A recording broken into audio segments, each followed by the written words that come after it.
Assalamualaikum warahmatullahi wabarakatuh. Perkenalkan, nama saya Yunida Alindita Wulandari dengan NIM 222111006 kelas H3A. Di sini saya akan menjelaskan tentang maqasid al-syariah. Materi yang pertama adalah pengertian maqasid al-syariah. Pengertian maqasid al-syariah menurut Gulam S. Maqasid syariah terdiri dari dua kata, maqasid serta syariah.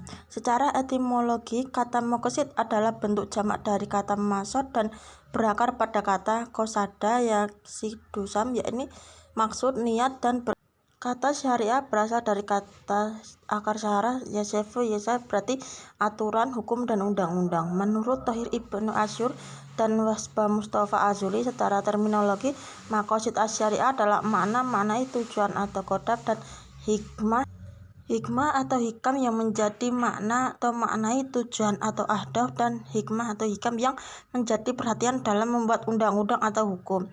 Maqasid syariah adalah sebagai makna dan tujuan yang dipelihara oleh syariah dalam tujuan seluruh maupun sebagian besar hukumnya dan tujuan akhirnya dari syariah, serta rahasia yang tergeletak oleh syariah yang terkandung dalam hukum suatu syariah.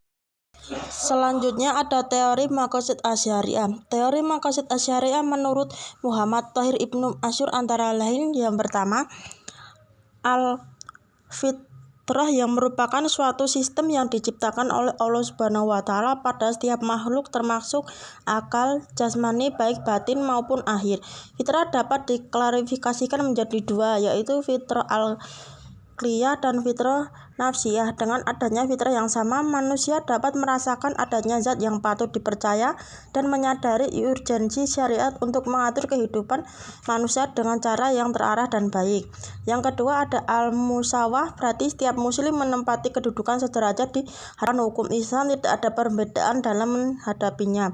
Hal ini disadari oleh prinsip fundamental, yaitu Islam sebagai agama yang fitrah. Yang ketiga adalah al-samahah yang merupakan toleransi atau kedewasaan Ibnu Mansur mendasarkan hikmah toleransi dalam syariat Islam dengan menjadikannya selaras dengan fitrah yang tertanam dalam jiwa manusia agar mudah untuk diterima. Toleransi juga merupakan sifat dasar dari umat Nabi Muhammad, salah satu dari sifat mulia karena mengandung sifat baik lainnya seperti keadilan dan proporsionalitas dalam mengambil sikap. Yang keempat atau terakhir adalah al-hurriyah yang berarti kebebasan, hak untuk bertindak atas kehendaknya sendiri tanpa hambatan. Teori maqasid asy-syariah klasik dalam ekonomi syariah yang pertama al-adin, yang artinya menjaga agama. Yang kedua al-anaf, menjaga jiwa. Yang ketiga al-aqla, menjaga akal. Yang keempat al-amal, menjaga harta. Dan yang terakhir ada al-anas, menjaga keturunan. Selanjutnya ada metode maqasid asy-syariah. Dalam penetapan maqasid asy-syariah, Thohir Ibnu Asyur menggunakan metode yang dapat dilihat dari metode ijtihad, antara lain yang pertama adalah al-bayanah. Bayanah berupaya dalam menyikapi nilai dari pembicaraan yang terperinci dalam hal pembicaraan kepada mukallaf dengan bahasa sederhana yang jelas untuk mengungkapkan keraguan menjadi jelas. Yang kedua ada tarjih, membandingkan antara dua dalil yang bertentangan kemudian mengambil dalil yang paling kuat. Yang ketiga ada qiyas, memandangkan sebuah kasus yang tidak terdapat dalam nas dengan kasus yang ada hukumnya dalam nas karena adanya persamaan ilat dari kedua kasus. Yang keempat ada maqasidi, untuk menemukan hukum dalam Al-Quran yang masih umum tanpa memiliki penjelasan secara terperinci. Yang terakhir ada ta'abudi, memberikan kepada aturan yang ada dan kembali pada hukum yang berlaku. Selanjutnya hasil dari metode istiqra usuli, yaitu metode yang mengambil kesimpulan umum yang terdapat dalam faktor khusus. Metode yang dilahirkan antara lain yang pertama al-qat'i, dalam menemukan dalil yang tidak membutuhkan penjelasan karena dalil tersebut sudah jelas dan pasti baik dalam indikasi dan eksistensi. Yang kedua ada zani, merupakan kebalikan dari metode qat'i yang mana dalam sebuah dalil Al-Quran yang memiliki tujuan maknanya mengandung lebih dari satu tanpa menghilangkan kebenarannya. Yang ketiga atau yang terakhir qoyah dan wasilah, yakni tujuan akhir dari dan perantara media atau jalan menuju tujuan akhir.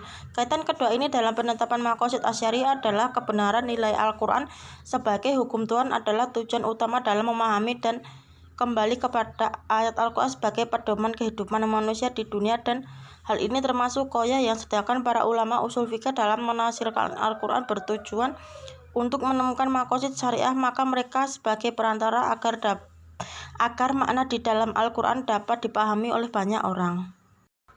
Selanjutnya ada kelebihan dan kekurangan maqasid asy-syariah. Kelebihannya yang pertama adalah metode dan penetapan ilat yang bertumbuh pada nalar. Yang kedua dilihat dari segi pengembangan jangkauan. Dan yang terakhir penetapan ilat dalam maqasid asy-syariah al-hasan. Selanjutnya ada kelemahan. Kelemahan dari konsep ini adalah terletak dalam pemikiran yang besarnya masih serupa dengan Imam Syatibi seperti metode syarah dan cara penyampaian tujuan syar'i dengan memperhatikan bentuk amar nahi yang bersifat pemulaan yang jelas. Sekian penyampaian materi tentang maqasid asy-syariah. Bila ada kata salah atau kurang kejelasan dalam penyampaian, saya mohon maaf sebesar-besarnya. Wassalamualaikum warahmatullahi wabarakatuh.